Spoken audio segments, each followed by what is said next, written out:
નમસ્કાર, GSRTC conductor સિરીઝમાં આપનું સ્વાગત છે।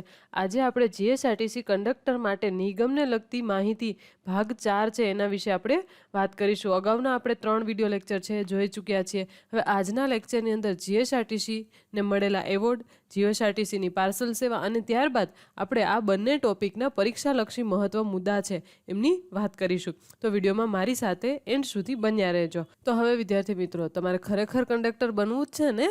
તો કમેન્ટની અંદર એક વખત મને જીએસઆરટીસી એવું લખી દો ચલો, એટલે મને પણ ખબર પડે કે તમારા લોકોને ખરેખર કંડક્ટર બનવું જ છે। તો ચલો શરૂઆત કરીએ। તો હવે આપણે જોઈએ કે જીએસઆરટીસીને મળેલા એવોર્ડો। હવે આ પહેલાના 3 વિડિયો લેક્ચર છે કે જેની અંદર આપણે વાત કરી હતી જીએસઆરટીસીની ઈ ગવર્નન્સ હેઠળની પહેલો, ઓનલાઈન બુકિંગ, ત્યારબાદ જીએસઆરટીસી દ્વારા અપાતી વિશેષ સુવિધાઓ, નિગમ દ્વારા છે મુસાફરોના હિત માટે લેવામાં આવતા પગલાઓ।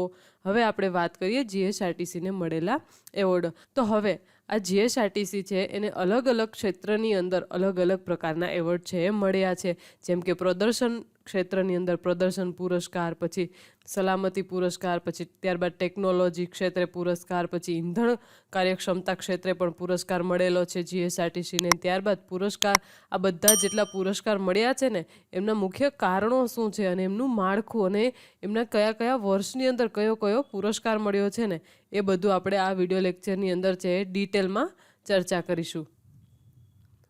તો હવે આપણે સૌપ્રથમ જોઈએ કે જીએસઆરટીસીને પહેલાં તો પુરસ્કાર શા માટે મળે છે।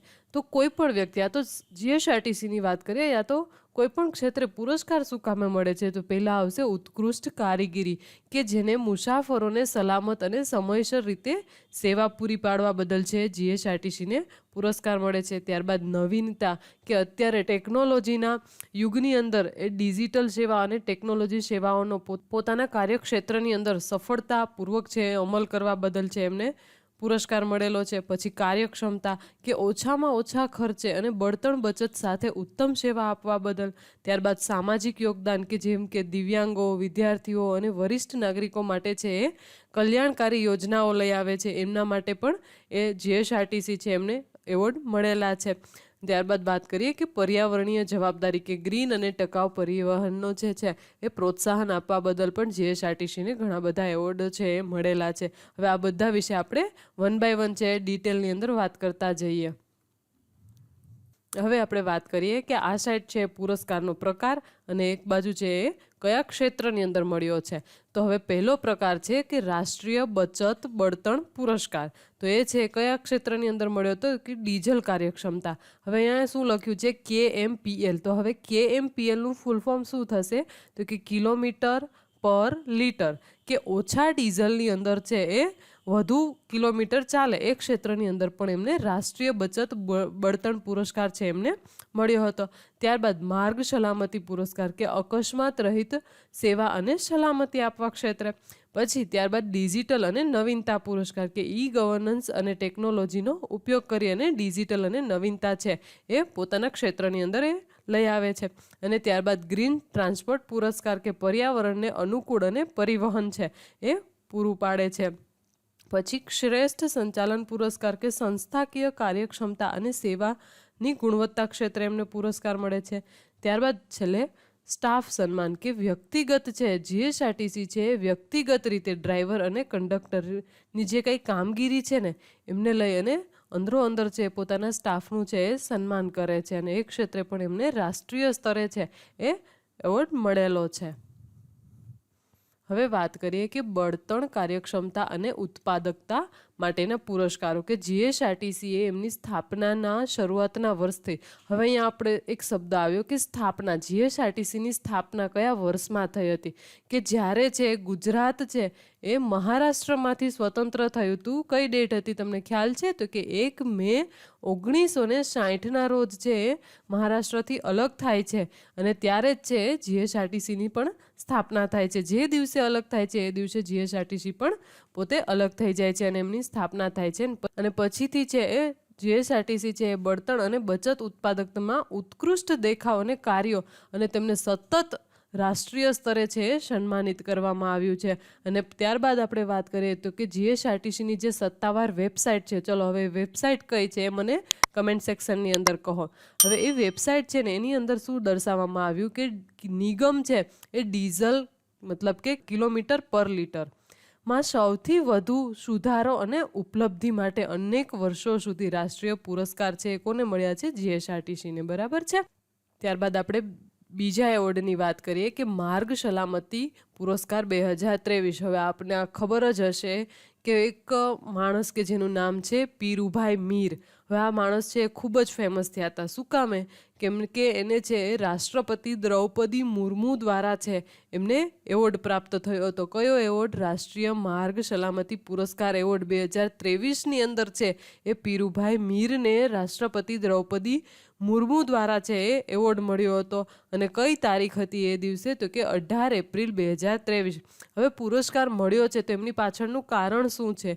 તો કે આ પીરુભાઈ મીર છે ને પોતાના સમગ્ર કાર્યકાળ દરમિયાન અકસ્માત રહિત અને સુરક્ષિત રીતે છે પોતાનું ડ્રાઇવિંગ કરી અને સેવા આપવા બદલ છે એમને આ માર્ગ સલામતી પુરસ્કાર 2023 છે એ મળ્યો હતો. હવે આ છે એ ખાસ ઇમ્પોર્ટન્ટ છે. એમાંથી શું યાદ રાખવાનું છે? તો ચલો મેં તમને અહીંયા કહી જ દીધું છે કે જીએસઆરટીસીના ડ્રાઈવર કે જેનું નામ છે પીરુભાઈ મીર એને 18 એપ્રિલ 2023ના રોજ દ્રૌપદી મુર્મુના હસ્તે રાષ્ટ્રીય માર્ગ સલામતી પુરસ્કાર છે એ એનાયત કરવામાં આવ્યો છે. બરાબર છે. અહીંયાથી પેન અને બુક છે સાથે રાખજો, ઇમ્પોર્ટન્ટ છે, લખી લેજો. ત્યારબાદ આપણે વાત કરીએ કે જીએસઆરટીસી દ્વારા શ્રેષ્ઠ ડ્રાઈવર અને કંડક્ટર સન્માન. કે જીએસઆરટીસી છે એ પોતાના આંતરિક રીતે પણ પોતાના જે કંઈ કર્મચારીઓ છે એમની કામગીરીને બિરદાવવા માટે છે એ પુરસ્કારની શ્રેણી છે એ શરૂ કરવામાં આવી છે. હવે આવું કરવાથી શું થશે? હવે એમના જે કંઈ સ્ટાફ મેમ્બરો છે એમને શું થશે કે વધુને વધુ કામ કરવામાં છે એમને પ્રોત્સાહન મળતું રહે. એટલા માટે છે જીએસઆરટીસી છે એ આંતરિક રીતે પણ પોતાના કર્મચારીઓ છે એમને બિરદાવે છે. હવે કઈ રીતે? તો કે 2009માં જીએસઆરટીસી દ્વારા રાજ્યમાં પ્રથમ વખત પોતાના 3000 ક્રૂ મેમ્બરોની કુશળતાને માન્યતા આપવા માટે છે આ પુરસ્કારની શ્રેણી છે શરૂ કરવામાં આવી હતી. અને એની જ અંદર છે શ્રેષ્ઠ ડ્રાઈવરનો પ્રથમ પુરસ્કાર કોને મળ્યો હતો? પીજે માલ અને સીપી મૈસુરિયા છે એમને શ્રેષ્ઠ ડ્રાઈવરનો પુરસ્કાર મળ્યો હતો. હવે કઈ રીતે મળ્યો? એમને છે એ પ્રતિ લીટર 5.93 કિલોમીટરની મહત્તમ માઇલેજ છે એ મેળવી હતી. અને આ કામ બદલ છે એ આ બંનેને છે એ આંતરિક રીતે જે છે એ જીએસઆરટીસી દ્વારા સન્માનિત કરવામાં આવ્યા હતા. અને ત્યારબાદ સલામત ડ્રાઇવિંગ અને વાહન જાળવણી અને મુસાફરો સાથેના સંબંધો જેવી કેટેગરીમાં પણ આ પુરસ્કાર છે એ આપવામાં આવે છે. પછીનો પુરસ્કાર છે કે ડિજિટલ નવીનતા અને ઈ ગવર્નન્સ પુરસ્કારો કે જેની અંદર નેશનલ મોબિલિટી એવોર્ડ્સ અને સમિટ 2025 કે જેનો કાર્યક્રમ શું હતો? તો કે નેશનલ મોબિલિટી એવોર્ડ અને સમિટ 2025નું આયોજન. હવે આયોજક કોણ હતું? તો કે જીએસઆરટીસી કે જેનું ફૂલ ફોર્મ શું છે? ગુજરાત રાજ્ય માર્ગ વાહન વ્યવહાર નિગમ. હવે એ કઈ તારીખે આયોજન થયું હતું? તો કે 6 સપ્ટેમ્બર 2025ના રોજ. હવે કયા સ્થળે આયોજન કરવામાં આવ્યું હતું? તો કે ગિફ્ટ સિટી ગાંધીનગરની અંદર છે આ એવોર્ડનું આયોજન કરવામાં આવ્યું હતું. અને ત્યારબાદ એમની થીમની વાત કરીએ. એની થીમ હતી કે accelerating future mobility green integrated and digitally driven. ત્યારબાદ આપણે ડિજિટલ નવીનતા અને ઈ ગવર્નન્સ હેઠળનો એક પુરસ્કાર જોયો. હવે આપણે બીજો પુરસ્કાર કે જે છે QR કોડ આધારિત પેસેન્જર ફીડબેક સિસ્ટમ 2026. હવે 2026માં માર્ચની અંદર છે એક પહેલ શરૂ કરવામાં આવી હતી અને જેના લીધે છે એ QR બસની સીટ છે ને એમની પાછળ એક QR કોડ રાખવામાં આવે છે અને જેથી કરી અને જે પેસેન્જર છે એ આ QR કોડ છે એ સ્કેન કરી અને જે પરફોર્મન્સ છે કંડક્ટર અને ડ્રાઈવરનું એ છે એ પોતે ફીડબેક તરીકે આપી શકે છે. હવે એનું પરિણામ શું આવે છે? તો કે માર્ચ 2026ના રિપોર્ટ મુજબ જીએસઆરટીસી છે એને મુસાફરો તરફથી 5માંથી છે 4.5નું એકંદરે સંતોષકારક છે એ રેટિંગ મળે છે. અને એની અંદર જો પ્રતિભાવોની વાત કરીએ તો કે 1702 પ્રતિભાવો છે એ મળ્યા છે. પછી શ્રેણી મુજબ રેટિંગની વાત કરીએ. જો આ શ્રેણી મુજબ રેટિંગ છે ને ખૂબ જ મહત્વનું છે, પરીક્ષાલક્ષી છે. આ ધ્યાનમાં રાખજો કે સલામતી શ્રેણીની અંદર છે એ 4.7 મળ્યા હતા. પછી સ્વચ્છતા શ્રેણી છે એની અંદર 4.5 અને સ્ટાફ વર્તનની અંદર 4.6 છે એ રેટિંગ એને મળ્યું હતું. આ રેટિંગ ખૂબ મહત્વનું છે હો. હવે આપણા આખો આ ચેપ્ટર છે જીએસઆરટીસીને મળેલા એવોર્ડ, એમનો આખો ચેપ્ટર છે અહીંયા પૂરું થાય છે. પરંતુ આખા ચેપ્ટરનો આપણે સારાંશ જોઈએ. મુખ્ય બળતણ બચત પુરસ્કાર કે જે ક્યારે શરૂઆત થઈ હતી 1978-79 થી સતત ડીઝલ કિલોમીટર પર લીટરમાં શ્રેષ્ઠતા માટે છે આ પુરસ્કાર મળે છે. પછી 2005-06નો પુરસ્કાર કે જે ડીઝલના આર્થિક ઉપયોગ માટે રાષ્ટ્રીય પુરસ્કાર છે. ત્યારબાદ રાષ્ટ્રીય માર્ગ સલામતી પુરસ્કાર કે જે 18 એપ્રિલ 1923ના રોજ છે એ આપવામાં આવે છે. કોને આપવામાં આવે છે? પીરુભાઈ મીરને. કોના હસ્તક? દ્રૌપદી મુર્મુ કે જે આપણા હાલના રાષ્ટ્રપતિ છે. હવે નેશનલ મોબિલિટી સમિટ કે જે 6 સપ્ટેમ્બર 2025ના રોજ ગિફ્ટ સિટી ગાંધીનગરની અંદર યોજાઈ હતી. એની થીમ છે એ ખૂબ જ મહત્વની છે. ત્યારબાદ આવે છે ક્યુઆર ફીડબેક સિસ્ટમ કે જે માર્ચ 2026માં છે એ અમલ થયો હતો અને એમાં 5માંથી કેટલા માર્ક મળ્યા હતા? રેટિંગ કે 4.5 રેટિંગ થયું હતું અને એકંદરે જે આ રેટિંગ છે ખૂબ જ સંતોષકારક ગણાય છે. ત્યારબાદ પ્રથમ બાયોડીઝલ બસની વાત કરીએ તો કે 2005ની અંદર ગાંધીનગરથી અમદાવાદમાં શરૂ કરવામાં આવી છે. ઇલેક્ટ્રિક બસોની વાત કરીએ તો કે 2021માં 50 બસોનો ઓર્ડર છે એ આપવામાં આવ્યો છે. હવે ત્યારબાદ આપણે આ સમગ્ર ટોપિક પરથી પરીક્ષા કેન્દ્રિત મુદ્દાઓની વાત કરીએ તો કે રાષ્ટ્રીય માર્ગ સલામતી પુરસ્કાર 2023. હવે આ છે એ MCQની અંદર છે, એક્ઝામની અંદર પૂછાઈ શકે છે. પ્રાપ્તકર્તા અને એમની તારીખ કઈ છે ને એ પૂછાઈ શકે છે. ત્યારબાદ વાત કરીએ કે નેશનલ મોબિલિટી એવોર્ડ 2025ની એની પણ તારીખ, સ્થળ અને થીમ છે એ ખૂબ જ મહત્વની છે. અને જીએસઆરટીસીનો સૌ પ્રથમ રાષ્ટ્રીય પુરસ્કાર 1978-79માં મળ્યો હતો, એ યાદ રાખવો ખૂબ જરૂરી છે. અને પછી આવે છે ક્યુઆર ફીડબેક સિસ્ટમના જે રેટિંગના આંકડા છે ને એ યાદ રાખવા જરૂરી છે. 4.5, 4.7 અને 4.6 પણ કયા કયા ક્ષેત્રમાં હતા? સ્વચ્છતામાં હતા, પછી બીજા 2 હતા ને, એ બધું તમારે યાદ રાખવાનું છે. પછી જીએસઆરટીસી દ્વારા 2005માં શરૂ કરાયેલી પ્રથમ બાયોડીઝલ બસ કે જે 2021નો ઇલેક્ટ્રિક બસ ઓર્ડર છે એ પણ પૂછાઈ શકે છે. ત્યારબાદ જીએસઆરટીસીના પુરસ્કારની યાદી અને જીએસઆરટીસી છે એના વિશેના સામાન્ય જ્ઞાનના પ્રશ્નો છે એ પણ ઉપયોગી છે. તો હવે આપણે જીએસઆરટીસી નિગમને લગતી માહિતી, એમાં બીજો મહત્વનો ટોપિક એ છે જીએસઆરટીસીની પાર્સલ સેવા. હવે આ છે નિગમને લગતી માહિતીનો છેલ્લો ટોપિક છે. હવે પાર્સલ સેવા એના વિશે આપણે પહેલાં તો મૂળભૂત સમજ લઈએ કે જીએસઆરટીસીની પાર્સલ સેવા છે એ બસના નિર્ધારિત રૂટ પર એક સ્ટેશનથી બીજા સ્ટેશન સુધી છે એ માલ પહોંચાડવાની સેવા છે. જીએસઆરટીસી છે પોતે કોઈ કુરિયર એજન્સી નથી. જો અહીંયા એને ચોખ્ખું કીધું છે, જીએસઆરટીસી કોઈ કુરિયર એજન્સી નથી. જેમ કે અત્યારે આપણે એક કુરિયર બહુ ફેમસ છે અહીંયા તો અમારે, તો કે એ છે મારુતિ. હવે આ મારુતિ કુરિયર છે કે જે આપણને ગમે ત્યાંથી ગમે એ જગ્યાએ છે ડોર ટુ ડોર આપી જાય, એવી કોઈ એજન્સી નથી. હવે નિગમ છે એ માત્ર પોતાની બસમાં છે જગ્યા છે શું કરે છે? ભાડે આપે છે અને માલનું પરિવહન કરે છે.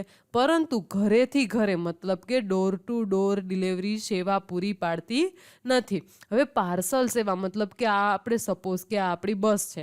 હવે અહીંયા આ બધી આપણી સીટો છે. હવે અહીંયા એક આપને આ લગેજ બોક્સ આપ્યું હોય. હવે આ લગેજ બોક્સની અંદર છે એ મારે સપોઝ કે અમદાવાદથી રાજકોટ કોઈ વસ્તુ મોકલવી છે, તો એ વસ્તુ છે એ ક્યાં રાખવામાં આવશે? તો કે આ લગેજ બોક્સની અંદર છે એ રાખવામાં આવશે. પરંતુ એ વસ્તુ રાખવા માટે છે એ મારે જીએસઆરટીસીનું જે નિગમ છે એને મારે અમુક પૈસા કે જે એને નિર્ધારિત કરેલા હોય છે એ પૈસા આપવામાં આવશે. અને તે ઉપરાંત છે એના નિયમો મતલબ કે ટર્મ્સ એન્ડ કન્ડિશન હોય છે. એ ટર્મ્સ એન્ડ કન્ડિશન છે એ પણ મારે એની ફૂલફિલ કરવી પડશે. જેમ કે જ્વલનશીલ પદાર્થ ન હોવો જોઈએ, કોઈ પણ ખાવાનો પદાર્થ મતલબ કે ઢોળાય એવી વસ્તુ ન હોવી જોઈએ, એનું પેકિંગ, એ બધા વિશે આપણે ડિટેલમાં ચર્ચા કરીએ. ચલો, વિડીયોમાં મજા આવે છે ને વિદ્યાર્થી મિત્રો? પછી હવે જે આ પાર્સલ છે એ મારે અમદાવાદથી રાજકોટ મોકલવું છે, તો એમના માટે છે કંઈ ટર્મ્સ એન્ડ કન્ડિશન જોશે તો એમાં પહેલી ટર્મ્સ એન્ડ કન્ડિશન આવશે બુકિંગ પ્રક્રિયા, કે બુકિંગ પ્રક્રિયા કે જે છે બુકિંગનું સ્થળ અને એમની વિગત જોઈએ આપણે કે પ્રસ્થાન સ્થાન પર આવેલા જીએસઆરટીસીના પાર્સલ કાઉન્ટર પર જઈને જ બુકિંગ કરાવી શકાય છે. આપણે જે છે ઓનલાઈન સીટ છે આપણે બુક કરી દઈએ તે ને બસની અંદર, પરંતુ પાર્સલ છે એ ક્યારેય ઓનલાઈન બુક કરાવી શકાતું નથી. પછી આપણે વાત કરીએ કે સમય મર્યાદા, કે મારે સપોઝ કે અમદાવાદથી રાજકોટની અંદર બસમાં છે પાર્સલ મોકલવું છે અને જે મારે બસમાં મોકલવું છે એ બસ છે એ સપોઝ કે 2 વાગ્યાની છે, તો મારે ઓછામાં ઓછું 1:30 વાગે છે મારું પાર્સલ છે એ અહીંયા જીએસઆરટીસીનો જે કંઈ ડેપો છે એની અંદર મારે પહોંચાડી દેવું પડે. ત્યારબાદ વાત કરીએ કે હવે મેં પાર્સલ તો પહોંચાડી દીધું, પછી એને રિસીવ કઈ રીતે કરવું. તો જે રિસીવ કરનાર વ્યક્તિ છે એને એ સ્થાન પરથી છે એક રિસિપ્ટ આપવામાં આવે છે અને જે વ્યક્તિ છે એને જે રિસિપ્ટ આપી હોય ને એ સામેવાળી વ્યક્તિ છે એનો ફોટો યા તો કોઈ પણ વસ્તુ ફોટો યા તો કોઈ પણ ડિજિટલ રીતે છે હવે તો આપવામાં આવે છે, તો એ રિસિપ્ટ છે એ લોકો બતાવી દે તો એમને એ પાર્સલ છે એ મળે છે. પછી વાત કરીએ કે ઓનલાઈન સુવિધા, કે હાલમાં મતલબ કે 2026 સુધીમાં જીએસઆરટીસી દ્વારા પાર્સલ બુકિંગ માટે કોઈ ઓનલાઈન સિસ્ટમ ઉપલબ્ધ નથી. પછી વાત કરીએ કે નિષેધ વસ્તુઓ, કે જીએસઆરટીસીની અંદર આપણે પાર્સલ મોકલવું છે તો કઈ કઈ વસ્તુઓ ન લઈ જઈ શકીએ, જેમ કે જ્વલનશીલ પદાર્થો, એમાં આવશે પેટ્રોલ, ડીઝલ, ગેસ સિલિન્ડર, માચીસ, લાઇટર, થ્રીનર વગેરે વસ્તુ છે આપણે પાર્સલ દ્વારા મોકલી શકાતું નથી. ત્યારબાદ આવશે વિસ્ફોટક પદાર્થો જેવા કે ફટાકડા, ગન પાવડર, ડેટોનેટર, આવા પદાર્થો છે એ પણ આપણે મોકલી શકાતા નથી. ઝેરી રસાયણો જેમ કે જંતુનાશક દવાઓ, એસિડ, પારો, આ વસ્તુ પણ આપણે ન મોકલી શકીએ પાર્સલમાં. પછી દુર્ગંધયુક્ત ચીજો જેમ કે કાચા ચામડા, સૂકી માછલી, આ બધી વસ્તુ પણ આપણે ન મોકલી શકીએ. અને ગેરકાયદેસર વસ્તુઓ જેમ કે દારૂ, ડ્રગ્સ, હથિયારો, સોનું ચાંદી, ઝવેરાત, એ પણ વસ્તુ છે આપણે ન મોકલી શકીએ, કેમ કે દારૂ ને ડ્રગ્સ છે તો આપણે ગુજરાતમાં ઓલરેડી બેન છે ને. પછી વાત કરીએ કે જીવંત પ્રાણીઓ કે પક્ષીઓ, કૂતરા, બિલાડીઓ, આ પણ આપણે લગેજની અંદર ન મોકલી શકીએ. ખબર છે ને કે લગેજમાં મોકલીએ તો કૂતરું બિચારું મરી જાય. પછી આવે છે કાચું માંસ, કે લોહી નીતરતું હોય એવું માંસ છે એ પણ આપણે બસનું જે લગેજ બોક્સ છે એની અંદર મોકલી શકીએ નહીં. ત્યારબાદ વાત કરીએ કે વજન અને કદની મર્યાદા. હવે મારે આ પાર્સલ મોકલવું છે તો એમાં પણ કંઈક વજનની લિમિટ હશે, તો કદની લિમિટ હશે. તો હવે મહત્તમ વજનની વાત કરીએ કે મહત્તમ વજન પ્રતિ પીસ છે 30 કિલોગ્રામનું હોવું જોઈએ. પછી ઓછું હોય તો ચાલે, વધારે હોય તો ન ચાલે. પછી મહત્તમ વજન છે એ એક ટિકિટ દીઠ વાત કરીએ કે એક ટિકિટ દીઠ કેટલું હોવું જોઈએ, 50 કિલોગ્રામ. પછી મહત્તમ લંબાઈ, કે વધુમાં વધુ લંબાઈ છે એની 2.5 ફૂટ હોવી જોઈએ. પહોળાઈ છે એ પણ કેટલી હોવી જોઈએ, 2.5 ફૂટ. અને ઊંચાઈ છે એ 3 ફૂટ હોવી જોઈએ. આ ત્રણેય વસ્તુ છે એ યાદ રાખવી જરૂરી છે એક્ઝામ પોઈન્ટ ઓફ વ્યૂથી. પછી આવે છે ભાડા દર અને ચાર્જીસ, કે ભાડા નિર્ધારણ, કે વજન છે એ વજન કિલોમાં અને અંતર છે કિલોમીટરના આધારે છે એ ભાડું નક્કી થાય છે. હવે આપણે કોઈ વસ્તુ છે એ મારે સપોઝ કે મેં એક પહેલેથી જ ઉદાહરણ લીધું છે ને કે ક્યાંથી ક્યાં મોકલવું છે, મારે પાર્સલ અહેમદાબાદથી રાજકોટ મોકલવું છે, તો એના માટે છે એ જે કાંઈ ટિકિટ પ્રમાણે એનો ભાવ હાલતો હોય અને જે એમાં વજને મેટર કરે અને ડિસ્ટન્સે મેટર કરે, તો એના પ્રમાણે છે અલગ અલગ જગ્યાનું અલગ અલગ ભાડું છે એ હોય છે. પછી વાત કરીએ ન્યૂનતમ ભાડું, મતલબ કે ઓછામાં ઓછું ભાડું છે સામાન્ય રીતે 5 કિલો સુધીના પાર્સલ માટે છે એક નિશ્ચિત ભાડું છે એ હોય છે. પછી આપણે વાત કરીએ કે જીએસટી. હવે આપણે એક જગ્યાએથી બીજી જગ્યાએ પાર્સલ મોકલીએ છીએ તો એમાં પણ જીએસટી લાગે છે. હવે તમામ પ્રકારના પાર્સલ પરિવહન પર 18% જીએસટી છે એ લાગુ પડે છે. આ છે એ એક્ઝામ પોઈન્ટ ઓફ વ્યૂથી ખૂબ મહત્વનું છે. પછી વાત કરીએ કે વીમો, કે પાર્સલનો વીમો લેવો ફરજિયાત સુવિધા નથી. જીએસઆરટીસીની નુકસાની ખોટ માટે કોઈ જવાબદાર રહેશે નહીં. હવે પાર્સલ છે એમાં કાંઈ પણ થશે તો એમના માટે જવાબદાર છે જીએસઆરટીસી ક્યારેય નહીં હોય. ત્યારબાદ વાત કરીએ કે જવાબદારી અને વળતર, કે આપણે પાર્સલ છે પરિવહન દરમિયાન જો માલ ખોવાઈ જાય, ચોરાઈ જાય કે નુકસાન પામે તો નિગમની કોઈ જવાબદારી રહેશે નહીં. અને ત્યારબાદ માલ મોકલનાર અને મેળવનાર વ્યક્તિ તરીકે તમારે પોતાના જોખમે જ છે માલ મોકલવાનો અને લેવાનો રહે છે. હવે ત્યારબાદ આપણે વાત કરીએ, હવે આપણે એના ટર્મ્સ એન્ડ કન્ડિશનની. હવે આપણે પાર્સલના જીએસઆરટીસી પાર્સલ માટેની છે ટર્મ્સ એન્ડ કન્ડિશનની વાત કરી લીધી. હવે આપણે વાત કરીએ કે પેકિંગ માટેના નિયમો. તો હવે પેકિંગ માટે છે સામાન્ય પેકિંગની માર્ગદર્શિકા, કે મજબૂત અથવા તો કાર્ટન બોક્સ જોઈએ, કે દરેક પાર્સલને મજબૂત અથવા તો લહેરિયા કાર્ટન, લાકડાની પેટી અથવા તો જાડા કાપડની થેલીમાં ભરવું ફરજિયાત છે. ઢીલા કે પોલિથીન કાગળમાં લપેટેલા પાર્સલ છે સ્વીકારવામાં આવતા નથી, કેમ કે એને આપણા એકનું જ પાર્સલ ન હોય ને, એવા હજારો પાર્સલ છે એક દિવસના આવતા જતા હોય છે એટલા માટે. પછી આપણે વાત કરીએ કે સાઇઝ અને મજબૂતાઈ, કે બોક્સ છે એટલું મજબૂત હોવું જોઈએ કે તેના પર છે બીજા વજનદાર પાર્સલ રાખવામાં આવે તો તે એની અંદર જે વસ્તુ રહેલી છે એ દબાય નહીં કે તૂટે નહીં, એટલું બોક્સ છે એ મજબૂત હોવું જોઈએ. ત્યારબાદ આંતરિક ભરાવ, કે અંદરની વસ્તુ છે એ તૂટી શકે તેવી વસ્તુઓ, જેમ કે કાચ કે ઇલેક્ટ્રોનિક્સ માટે બોક્સની અંદર છે થર્મોકોલ અથવા તો બબલ રેપ કે ફોમ છે એ ભરાવો ફરજિયાત છે, જેથી કરીને તમારી વસ્તુ છે એ તૂટે નહીં, અને કદાચ તૂટી જાય તો એના માટે ક્યારેય નિગમ છે એ જવાબદાર નહીં હોય. ત્યારબાદ વાત કરીએ કે પ્રવાહી પદાર્થો, મોકલતી વખતે છે એ ઢાંકણું લીક પ્રૂફ હોવું જોઈએ અને તેને છે અલગ પોલિથીન બેગમાં છે સીલ કરી અને ત્યારબાદ મજબૂત બોક્સમાં છે એ મૂકવાનું. અને ત્યારબાદ પેકિંગનો બીજો નિયમ કે જે છે લેબલિંગ, કે દરેક પાર્સલ મોકલનાર અને મેળવનારનું પૂરું સરનામું અથવા તો સંપૂર્ણ નામ, સંપર્ક નંબર એ છે એ સ્પષ્ટ અક્ષરમાં લખવું ફરજિયાત છે. પછી ફેરગીલ અથવા તો હેન્ડ વિથ કેર, ફેરગીલ મતલબ કે તૂટી શકે છે, અને હેન્ડ વિથ કેર જેવા સ્ટીકરો છે એ પાર્સલની ઉપર લગાવવાની સલાહ છે એ નિગમ દ્વારા આપવામાં આવે છે. પછી વાત કરીએ કે લગેજ પાર્સલ અને લગેજ પાર્સલ તરીકે ફર્નિચર. હવે જો કોઈ મુસાફર મોટા ફર્નિચર જેમ કે ટેબલ, ખુરશી, કબાટનો સામાન છે બસમાં મોકલતો હોય તો તેની સાઇઝ કેટલી હોવી જોઈએ? 2.5 બાય 2.5 બાય 3 ફૂટથી વધુ હોવી જોઈએ નહીં. હવે અહીંયા જીએસઆરટીસીની પાર્સલ સેવા છે એ ટોપિક સંપૂર્ણ રીતે છે પૂરો થાય છે. તો હવે આ ટોપિક પરથી છે પરીક્ષા કેન્દ્રિત મુદ્દાઓની વાત કરીએ. તો હવે અહીંયા સૌપ્રથમ તો આવશે જીએસઆરટીસી દર, પછી સૌપ્રથમ આવશે જીએસટી દર, કે પાર્સલ મોકલતી વખતે જીએસટી દર કેટલો છે? 18%. અને એસએસી કોડ કે જે 998599. હવે આ વસ્તુ છે એ એમસીક્યુની અંદર પૂછાઈ શકે છે. ત્યારબાદ જીએસઆરટીસીની જવાબદારી અંગેના નિયમો અને કાયદાકીય જાગૃતિ છે એ પણ મહત્વની છે. અને પછી નિષેધ વસ્તુઓની યાદી, ખાસ કરીને કંડક્ટરની ફરજો સાથેના જે સંબંધિત પ્રશ્નો છે એ પૂછાઈ શકે. ને પછી પેકિંગના નિયમો, મહત્તમ સાઇઝ અને વજન છે એ આંકડાકીય રીતે ઉપયોગી છે. પછી વાત કરીએ કે જીએસઆરટીસી શા માટે જીટીએ નથી, તે પ્રશ્ન છે લેખિતની અંદર છે એ પૂછાઈ શકે છે.